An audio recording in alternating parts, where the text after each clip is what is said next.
تعالى وبركاته نحمده ونصلي على رسوله الكريم أما بعد. கண்ணியத்திற்குரிய பெரியோர்களே, சகோதரர்களே, அல்லாஹுவின் அளப்பெரும் கிருபையினால் 7வது தராவீஹினை மிகச் சிறப்பாக நிறைவேற்றினோம். அல்ஹம்துலில்லாஹ். அன்பானவர்களே, இன்றைய தினம் தொழுகையில் ஓதப்பட்ட ஒரு வசனம், வலகத் நஸ்ஸல்னா அலைக்கும் லிபாசன் லியுவாரிய சௌஆத்திக்கும் வரீஷா. நிச்சயமாக நாம் உங்கள் அந்தரங்கங்களை மறைக்கக்கூடிய, உங்கள் உடல்களை பாதுகாக்கக்கூடிய அலங்காரமான ஆடைகளை உங்களுக்கு நாம் இறக்கி கொடுத்தோம் என்று அல்லாஹ் சொல்கிறான். ஆடைகளை பற்றி இந்த இடத்திலே அல்லாஹ் பேசுகிறான். அன்பானவர்களே, மனிதனை அழகுபடுத்தி காட்டுவது ஆடை. தமிழிலே ஒரு பழமொழி சொல்வார்கள், ஆள் பாதி ஆடை பாதி என்று சொல்வார்கள். ஆடையை வைத்து ஒரு மனிதனுடைய தரத்தை, தன்மையை வெளிப்படுத்தக்கூடிய ஒரு அற்புதமான ஒரு மனிதனுக்கு கொடுக்கப்பட்ட ஒரு பொக்கிஷம். அல்லாஹ் தஆலா சொல்கிறான், உடலை மறைக்கக்கூடிய, உங்களுடைய அலங்காரத்தை வெளிப்படுத்தக்கூடிய ஆடைகளை நாம் இறக்கி கொடுத்தோம் என்று சொல்கிறான். ஆடை என்பது இந்த உலகத்தோடு முடிவதல்ல, சுவனத்தோடு தொடர்புடையது. மறுமை நாளில் இந்த உலகத்திலே படைக்கப்பட்ட எல்லா மனித வர்க்கமும் எழுப்பப்படும் பொழுது நிர்வாணமாக எழுப்பப்படுவார்கள், நபிமார்கள் உட்பட.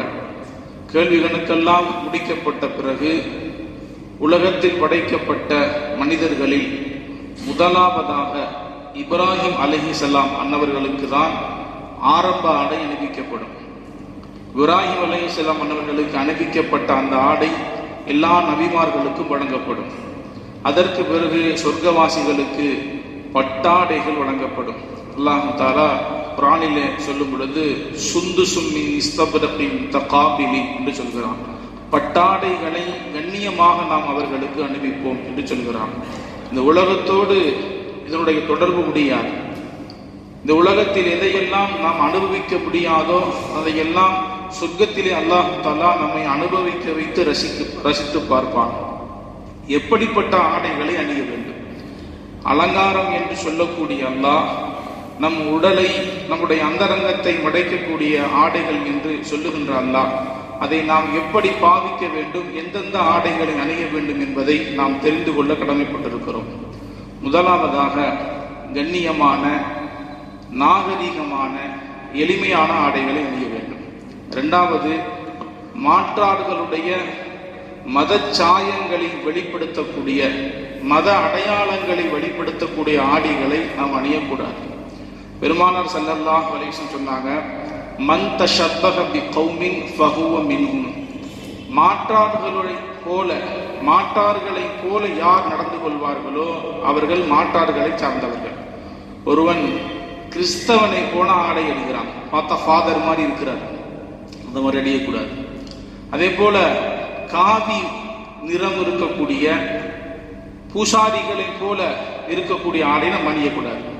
பார்த்தால் கண்ணியமாக, நாகரிகமான தோட்டத்தில் இருக்கக்கூடிய ஆடைகளை, பார்த்தால் மரியாதை தரக்கூடிய வகையில் இருக்கக்கூடிய ஆடைகளை எதுவாக இருந்தாலும் அணிந்து கொள்வது மார்க்கத்தில் அனுமதிக்கப்பட்டிருக்கிறது. அடுத்தபடியாக எளிமை என்ற பெயரில் மட்ட ரகமான ஆடைகள் அணியக்கூடாது. நிறைய பேர் நினைச்சு வச்சிருக்காங்க, ரொம்ப சாதாரண ஆடைகளை, கிழிஞ்சு போன ஆடைகள் அணிஞ்சா இறையச்சத்தினுடைய அடையாளம் என்று நினைச்சு வச்சிருக்காங்க. அப்படி அல்ல. பெருமானார் ஸல்லல்லாஹு அலைஹி வஸல்லம் அன்னவரிடத்தில் ஒரு சஹாபி வருகிறார். இப்ப நம்ம எப்படி வசதிக்கு ஒரு அளவுகோல் வச்சிருக்கோமா இல்லையா? ஒரு 10 வீடு வச்சிருக்காரு, 10 கார் வச்சிருக்காரு, பேங்க் பேலன்ஸ் நிறையா இருக்கு, இவங்கள கொஞ்சம் வசதியான ஆள் நம்ம நினைச்சு வச்சிருக்கோம். பெருமானாருடைய காலத்துல யார் நிறைய ஒட்டகம் வச்சிருக்கா, யார் நிறைய ஆடுகள் வச்சிருக்காங்க, விவசாய நிலங்கள் வச்சிருக்காங்களோ அவங்களை எல்லாம் வசதியானவங்கன்னு ஒரு பட்டியல வச்சிருப்பாங்க. அப்படிப்பட்ட ஒரு வசதியான பட்டியலில் இடம்பெற்றிருக்கக்கூடிய ஒரு மனிதர் மட்டரகமான ஒரு ஆடை அணிஞ்சு ரசூலுல்லாஹ் முன்னாடி வந்து நிற்கிறார். பார்த்தா முசாபிர் மாதிரி இருக்கிறார். ரசூலுல்லாஹ் பார்த்தாங்க, கேட்டாங்க, கது ஆத்தா கல்லாஹு மாலா, அல்லாஹ் உனக்கு செல்வத்தை கொடுத்துருக்கானா இல்லையான்னு கேட்டாங்க. அவர் சொன்னாரு, ஆத்தாக்கல்லாஹு மினல் பகீரி வல் ஜமலி வல் கனமி வகைர தாலிக்னு சொன்னாங்க. ஆட்டு பண்ணை இருக்கு, ஒட்டக பண்ணை இருக்கு, மாட்டு பண்ணை இருக்கு, அரசுலாம் பறக்கத்தா இருக்குன்னு சொன்னாரு. என்னத்துக்கு இது போட்டுட்டு வந்து கேட்டாங்க. கிழிந்து போன மட்டரகமான ஒரு ஆடை அனுபவிச்சு வந்தாங்க. பெருமானார் ஸல்லல்லாஹு சொன்னாங்க, அல்லாஹ் தஆலா உனக்கு மின் நிஅமத்தி, தன்னுடைய ஃபதுலிலிருந்து, தன்னுடைய அருள் கொடையிலிருந்து வசதி வாய்ப்பை உனக்கு கொடுத்திருக்கான். இந்த வசதி வாய்ப்பை எப்படி பயன்படுத்தணும்னு சொன்னா, ஃபயுரி அஸர நிஅமத்தில்லாஹ், அல்லாஹ்வுடைய நிஅமத்து நம்முடைய ஆடைகளை வெளிப்படணுமா. இவர் போட்டிருக்க ஆடையை பார்த்தா மாஷா அல்லாஹ், அல்லாஹ் இவர் நல்ல நிலைமையில வச்சிருக்கான். அல்லாஹ் கொடுத்த நிஅமத்தை நாம வெளிப்படுத்தி காட்டணும். ஃபம்மா பி நிஅமத்தி ரப்பிக ஃபஹத்திஸ், அல்லாஹ்வுடைய நிஅமத்தை அடுத்தவங்கள்ட்ட சொல்லுமா. அல்லாஹ் நம்மள அறிவா படைச்சிருக்கான், பொருளாதாரத்தை கொடுத்திருக்கான், நமக்கு ஞானத்தை கொடுத்திருக்கான், உடல் ஆரோக்கியத்தை கொடுத்திருக்கான் என்று அல்லாஹ் கொடுத்த நியமத்தை அருள்கொடைய அடுத்தவர்களிடத்தில் பெருமை பாராட்டாமல் சொல்லி காமிக்கணுமா. ரசூலுல்லாஹ் சொன்னாங்க, ஃபல் யுரி அஸரு நிஅமத்தில்லா, அல்லாஹ்வுடைய நியமத்தினுடைய உடல்ல வெளிப்பட வேண்டாமா. பொருளாதாரத்தை கொடுத்திருக்கான், உனக்கு நிறைய வசதி வாய்ப்புகள் இருக்குது, இதுவெல்லாம் அல்லாஹ் கொடுத்த ஒரு அற்புதமான அருள்கொடை. ஏன் இந்த மாதிரி மட்டபரகமான ஆடை அணிஞ்சிட்டு வரணும் அப்படின்னு சொல்லி பெருமானார் ஸல்லல்லாஹு அலைஹி வஸல்லம் உபதேசம் சொல்லி அனுப்பிச்சு வைப்பாங்க. ஆக எளிமையா இருக்கணும், கண்ணியமா இருக்கணும், அதோடு தரமான ஆடைகளை பிறரை பார்க்கும் பொழுது மதிக்கத்தக்க வகையில் இருக்கக்கூடிய ஆடைகளை அணியணும். அதுல நம்பர் 1 இருக்கிறது வெண்ணாடை. உமர் ரலியல்லாஹு தஆலா அவர்கள் பெரும்பாலும் உமரோட வரலாறு நமக்கு தெரியும், ஒட்டு போட்ட ஆடைகளை அணிஞ்சிட்டு வருவாங்க, கொஞ்சம் பழைய ஆடைகளை அணிவாங்க. ரெண்டுக்கு வித்தியாசத்தை சொல்லிடுறேன். தன்னிடத்தில் இருப்பதை கொண்டு போதுமாக்கிக் கொள்வதை இஸ்லாம் வரவேற்கிறது. தன்னிடம் இருக்கும் பொழுது எளிமையாகவும் ஏழ்மையாகவும் வாழ்ந்து காட்டுவதை இஸ்லாம் அனுமதிக்கிறது. என்கிட்ட பழைய ஆடை தான் இருக்குது, அதுதான், அதை தவிர வேற இல்லைன்னு சொன்னா அதை கொண்டு போதுமாக்கி கொண்டு மனநிறைவா வாழணும். பரக்கத்தா இருக்குன்னு சொன்னா அந்த பரக்கத்தை வெளிப்படுத்திடணும். கொஞ்சம் பரக்கத்தா இருக்கிறோம், எல்லாம் கொஞ்சம் பொருளாதாரத்தை கொடுத்துருக்கான், கொஞ்சம் நிறைவா இருக்கணும்னு சொன்னா ஆடம்பரமான ஆடைகளை அணிவது வேற. 5000 ரூபாய்க்கு கோட்டு இருக்குது, நம்ம நாட்டுல 12 லட்சம் ரூபாய்க்கு கோட்டு அணிவிக்கக்கூடிய ஆள் இருக்கிறாங்க. ஒருத்தர் இருக்கிறார், இந்த நாட்டை ஆளக்கூடியவர் 12 லட்சம் ரூபாய்க்கு கோட்டு போட்டிருக்காரு. ஆடம்பரத்தினுடைய உச்சத்துக்கும் போக வேணாம், அதற்காக பொருளாதாரத்தை கையில வச்சுக்கிட்டு கஞ்சத்தனத்தினுடைய எல்லைக்கும் போயிடக்கூடாது. நம்மளால் எது முடியுமோ முடிந்ததை பரக்கத்தா அல்லாஹ்வுடைய நியமத்தை வெளிப்படுத்தி காட்டணும். இப்ப ரசூல் ஸல்லல்லாஹு அலைஹி வஸல்லம் முன்னாடி ஊர்ல வர்றாங்க, ஒரு வெள்ளாடை போட்டிருக்காங்க. ரசூலுல்லாஹ் கேட்பாங்க, ஜதீதன் அவு கசீலன். ஜதீதன் சொன்னா புத்தாடை, கசீலன் சொன்னா துவைச்சு போட்டு அயன் பண்ணி கொண்டு வந்த ஆடை. துவைச்சு போட்டா வெள்ளாடை புத்தாடை மாதிரி தான் இருக்கு. ரசூலுல்லாஹ் கேட்டாங்கன்னா, பார்ப்பதற்கு புதிய ஆடை போல இருக்குது, இது புதிய ஆடையா இல்ல நீங்க துவைச்சு போட்டு கொண்டு வந்திருக்கீங்களா? ரசூலுல்லாஹ் சொன்னாங்க, சஹாபி ஊர்ல சொன்னாங்க, யார் ரசூலுல்லாஹ் புதிய ஆடை இல்லை, ஆனா இது துவைச்சு போட்டு கொண்டு வந்திருக்கேன் அப்படின்னு சொன்னாங்களாம். ரசூலுல்லாஹ் அந்த ஆடையை பார்த்து ரசிச்சு சொன்னாங்க, பழமொழியை போல ஒரு வார்த்தையை சொல்றாங்க, ஹதீஸ்ல பதிவு செய்யப்பட்டிருக்கு. இல்பிஸ் ஜதீதன் வ ஈஷ் ஹமீதன் வ தவஃப ஷஹீதன். இப்ப எதுகை மோனை சொல்லுவோமா இல்லை தமிழ், அது போல அரபுகள்ல இலக்கணத்தை பயன்படுத்துவாங்க. இல்பிஸ் ஜதீதன் வ ஈஷ் ஹமீதன் வ தவஃப ஷஹீதன். புத்தாடையை அணிந்து புகழோடு வாழ்ந்து ஷஹீதாக மரணிப்பாய். ரசூலுல்லாஹ் துஆ செய்றாங்க, புத்தாடைகளாகவே அணிந்து புகழோடு வாழ்ந்து ஷஹீதாகவே நீ மரணிப்பாயா. ரசூலுல்லாஹ் சொன்ன அந்த வார்த்தை உண்மையாயிடுச்சு. ஷஹீதா தான் கிடைச்சத மரணிப்பான். புத்தாடைகள் அணியக்கூடிய மிகப்பெரிய கவர்னருடைய பதவியை அடைஞ்சு புகழோடு வாழ்ந்து, எவ்வளவு புகழ் சொன்னா மறுமை நாள் வரைக்கும் உமர்லோட புகழ் அழிக்க முடியாது. உலகத்தில் வாழக்கூடிய எல்லாரும் உமர்ல புகழ்வாங்க. அல்லாஹ் தஆலா பெருமானாருடைய அந்த வார்த்தை, புத்தாடைகளையே அணிந்து புகழோடு வாழ்ந்து ஷஹீதாகவே நீ மரணிப்பாயா என்று பெருமானார் ஸல்லல்லாஹு அலைஹி வஸல்லம் சொன்னாங்க துஆவை. அன்பானவர்களே, தரமான ஆடையா இருக்கணும், கண்ணியமான ஆடையா இருக்கணும், இஸ்லாத்தினுடைய வெளிப்பாட்டை வெளிப்படுத்தக்கூடிய ஆடையாக இருக்கணும். அதை விட மட்டரகமான ஆடையாகவும் போயிடக்கூடாது.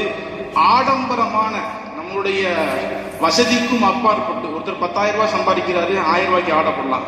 10,000 ரூபாய் சம்பாதிச்சுட்டு 50,000 ரூபாய்க்கு ஆடப்படக்கூடாது. வசதிக்கு ஏற்றவாறு நடுநிலையோடு நம்முடைய வசதி வாய்ப்பை, கண்ணியத்தை, அல்லாஹ்வுடைய நியமத்தை வெளிப்படுத்தக்கூடிய வகையில் ஆடைகளை அணிவது அல்லாஹ் தஆலா அங்கீகரித்த, அனுமதித்த ஒன்று. கடைசியாக ரசூலுல்லாஹ் சொன்னாங்க, ஒரு வார்த்தையை சொல்லுவாங்க, ஃபமை யஅமல் மிஸ்கால் தர்ரத்தின் கைரை யரா. அதாவது யாருடைய உள்ளத்துல கடுகளவு பெருமை இருக்குமோ அவர் நரகத்துக்கு போயிடுவான்னு ரசூலுல்லாஹ் சொல்லுவாங்க. இப்போ சஹாபி கேட்பாங்க, யார் ரசூலல்லாஹ், பெருமையெல்லாம் நம்ம நினைச்சிட்டு இருப்போம், கொஞ்சம் பகட்டுக்காக இருப்பது பெருமை நினைப்போம். சஹாபி எப்படி கேட்கறாங்க பாருங்க, நாம எப்படி கேட்போமோ அந்த மாதிரி கேட்கறாங்க. அனுஹிப்பு ஐ யகூன சௌபுஹு ஹஸனா வ நஹலுஹு ஹஸனத்தன். ரசூலுல்லாஹ், கடுகளவு பெருமை இருந்துச்சுன்னா சொர்க்கத்துக்கு போக முடியாதுன்னு சொல்றீங்க. நாங்க நினைக்கிறோம், நாங்கள் அணிந்திருக்கக்கூடிய ஆடை அழகா இருக்கணும், நான் அணிந்திருக்கக்கூடிய செப்பல் அழகா இருக்கணும்னு சொல்லி நினைச்சா அது பெருமையில் கட்டுப்படுமான்னு கேட்டாங்க. நம்ம கேட்போமா இல்லையா? கொஞ்சம் வசதி வாய்ப்பா இருந்தா நம்ம கொஞ்சம் கார் வாங்குவோம், கொஞ்சம் நல்ல ட்ரெஸ்ஸை போடுவோம், நல்ல செப்பல் போடுவோம். இப்ப அந்த சஹாபி கொஞ்சம் வசதியா இருக்கிறாங்க, ரசூலுல்லாஹ்ட்ட கேட்டாங்க, ரசூலுல்லாஹ், பெருமையை கண்டா பயமா இருக்கு, பெருமையா இருக்குன்னு சொன்னா சொர்க்கத்துக்கு நரகத்துக்கு போயிடும்னு சொல்றீங்க. இப்ப நான் நினைக்கிறேன், என் ஆடை கொஞ்சம் நல்லா இருக்கணும், கொஞ்சம் வசதியா இருக்கணும், நான் போட்டிருக்கக்கூடிய செப்பல் கொஞ்சம் நல்லா இருக்கும்னு நினைச்சா இது பெருமையில் கட்டுப்படுமான்னு கேட்டாங்க. ரசூலுல்லாஹ் சொன்னாங்க, இன்னல்லாஹ ஜமீஉன் யுஹிப்புல் ஜமால. அல்லாஹ் அழகானவன், அழகானதை அல்லாஹ் நேசிக்கின்றான். எப்பேற்பட்ட வார்த்தை பாருங்க. நம்ம அழகா இருக்கிறது அல்லாஹ் நேசிக்கிறானா? புத்தகடைகளை உடுத்தி நம்முடைய கண்ணியத்தை வெளிப்படுத்துவதை அல்லாஹ் நேசிக்கிறான். அதற்கு பிறகு பெருமை என்ன சொன்னான், அல் கிபுரு பத்தருல் ஹக்கு வல்திசாமுன் நாஸ். பெருமை என்னன்னு சொன்னா சத்தியத்தை மறுப்பது, அடுத்தவர்களை எளிதாக கருதுவது. நாம வசதியா இருக்கிறோம், நாம வசதியாக இருப்பதால் அடுத்தவர்களை எளிமையாக கருதக்கூடாது. எனக்கு கொடுத்ததை நான் அனுபவிக்கிறேன், அல்லாஹ் அவருக்கு கொடுத்ததை அவர் அனுபவிக்கிறார், அவ்வளவுதான். அல்ல எனக்கு நிறைய கொடுத்திருக்கான், அவர் கம்மியா கொடுத்திருக்கான், அவ்வளவுதான். நான் வசதியாக இருக்கிறேன் என்பதால் அடுத்தவர்களை இழிவாகவும் கேவலமாகவும் நினைப்பதுதான் பெருமையை தவிர நல்லாடைகள் அணிவது பெருமை அல்ல என்று பெருமானார் ஸல்லல்லாஹு அலைஹி வஸல்லம் சொல்லி காமிச்சாங்க. ஆக வல்ல ரஹ்மான் நம் எல்லோரையும் சிறப்பாகவே வாழ வைத்து சிறப்பான ஆடைகளை அணியக்கூடிய நல்லடியார்களாக ஆக்கி தந்தல்வானாக. வாஹிரு தவானா அல்ஹம்துலில்லாஹி ரப்பில் ஆலமீன். நவைத்து ஸௌம கதின் அன் அதாயி ஃபர்தி ரமலான ஆதிகி சனதி. இந்த வருடத்தில்